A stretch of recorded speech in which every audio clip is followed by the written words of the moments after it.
Eu hoje queria falar sobre a prisão do presidente Lula, do ex-presidente Lula. É muito difícil falar sobre esse tema nessa altura do campeonato, muito difícil, porque a gente trata de tudo hoje com muita paixão.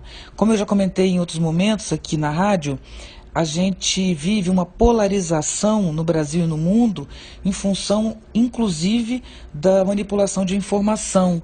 É pelo afeto que eles nos manipulam, tanto politicamente quanto para comprar produtos, para consumir produtos, né? Foi isso que o rapaz que trabalhou para a empresa que vazou dados no Facebook declarou, né? E a gente tem como saber isso. Então isso hoje é muita paixão que a gente vive, então é muito difícil, mas eu preciso falar sobre isso. Talvez a maioria nem chegue ao final desse áudio, mas eu preciso falar sobre isso. Nós temos no Brasil um sistema de três poderes, né, que é poder legislativo, executivo e judiciário. Nós hoje vivemos explicitamente a corrupção do poder executivo e do poder legislativo, mas não há possibilidade da corrupção existir sem a conivência do Poder Judiciário. Isso é impossível. Todas as contas são aprovadas pelo Tribunal de Contas, né? Não só as contas de campanha, que eles ficam sempre dizendo, mas foi aprovado e tal, como os gestores públicos. O Sérgio Cabral teve suas contas aprovadas. O Tribunal de Contas esteve junto com o Sérgio Cabral durante todo o tempo e nunca percebeu nada. O Ministério Público do Rio de Janeiro atuou durante todo o governo Sérgio Cabral e o Ministério Público também não percebeu nada. Então, existe hoje algo acontecendo no Brasil que é extremamente perigoso, que é o Poder Judiciário carrega o bastião da honestidade, né, quando não é verdade, não é verdade. O Poder Judiciário também está envolvido em corrupção, a gente sabe disso. O Poder Judiciário tem suas escolhas, né, tem feito suas escolhas e tem feito isso explicitamente na Operação Lava Jato. Nós temos, por exemplo, foto do Sérgio Moro abraçado com Aécio Neves.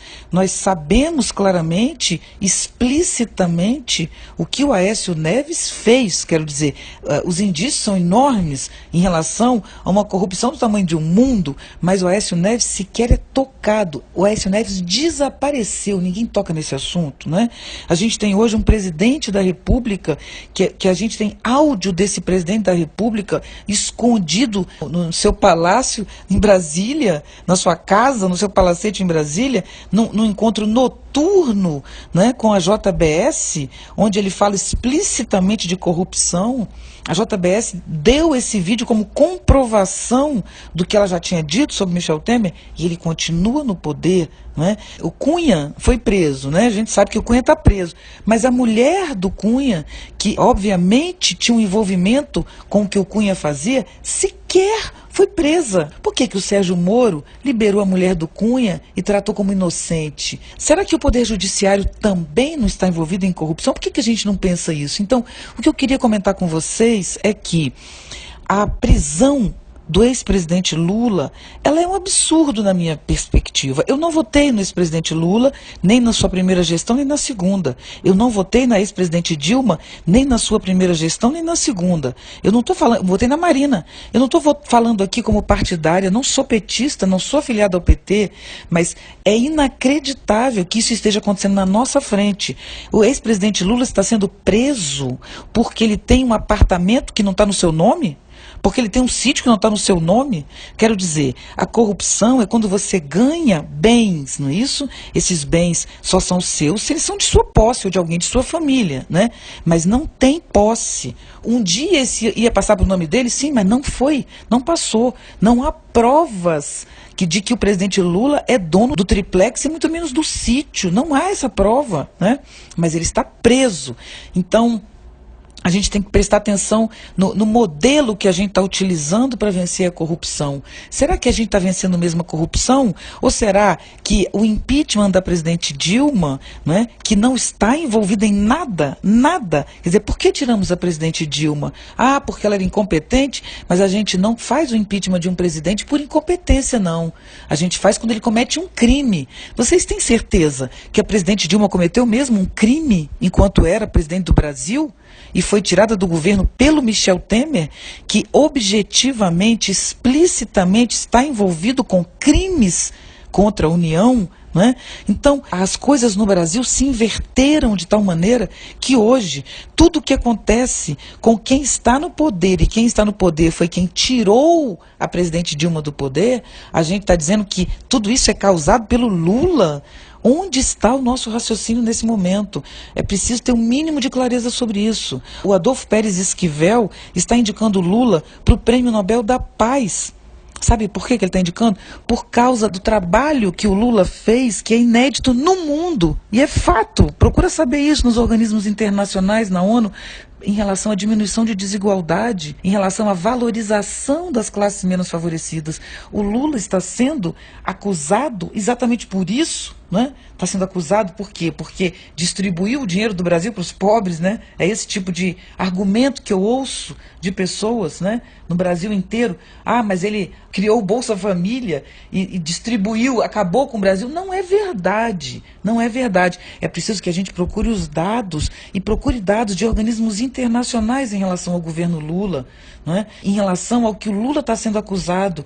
Pensa que grande parte do que a gente ouve hoje é notícia falsa. Vocês não ouviram tanto que o filho do Lula era dono da Friboi? Mas foi exatamente a JBS, que é dona da Friboi, que mostrou a corrupção do Michel Temer, que foi quem tirou a presidente Dilma do governo, né? Então, meus queridos e queridas, um dia toda essa história vai ficar muito clara. Um dia os meus netos vão ler nos livros de história, eu tenho absoluta convicção, eles vão ler uma história muito diferente da que hoje está sendo contada no Brasil por grande parte da população brasileira. O Lula, nesse momento, terá se tornado um mito, porque nós teremos matado esse presidente, nós teremos destruído esse presidente. Matado, eu estou dizendo no sentido metafórico, né? Pode até ser real, né? Mas a gente está destruindo a carreira desse presidente, difamando sua vida, colocando esse presidente numa prisão, movido por um ódio abstrato, né, por um juiz que cometeu crimes, porque expor áudios de uma presidente não deveria ser considerado correto nem legal, nunca foi. O Sérgio Moro fez isso, explicitando isso no Jornal Nacional. O Jornal Nacional sempre teve acesso às gravações antes de todo mundo. Ninguém pergunta por quê. Como o Jornal Nacional pode explicitar? Ninguém pergunta Tina, isso veio de alguma determinada fonte. Mas de que fonte? Como assim uma fonte? Ninguém fala que fonte é essa, quer dizer que pode. Enfim, as coisas não são como elas parecem, né? Infelizmente, há o caos da informação e um caldo muito torto. Eu sei que o que eu estou dizendo vai provocar ódio em uma grande parte da população, mas eu não posso me eximir desse momento, eu não posso estar fora desse momento e não comentar este absurdo que está sendo feito contra o ex-presidente Lula hoje no Brasil. E sabe por que isso está sendo feito? Porque ele tem 3 vezes mais intenção de votos do que o segundo colocado. Por isso que o presidente Lula está sendo colocado nessa situação, para que ele não possa se eleger, porque hoje ele se elegeria. E sabe por que ele se elegeria, mesmo com todo o processo de difamação? Porque o número de pessoas no Brasil que de fato foi beneficiada no governo Lula é muito grande. E a população está entendendo muito bem o que está acontecendo. E ela que quer votar no Lula. Por que o Lula não pode se candidatar? Pode sim se candidatar, ou deveria. Essa é a minha posição. Infelizmente, tudo indica que isso não vai acontecer. E que essa história só vai ser contada daqui a muito tempo, né? E quem sabe um dia vocês vão ouvir e dizer, caramba, Viviane tinha razão. Infelizmente, eu sei que isso vai provocar ódio, vai provocar raiva, mas eu precisava falar. Um abraço para vocês.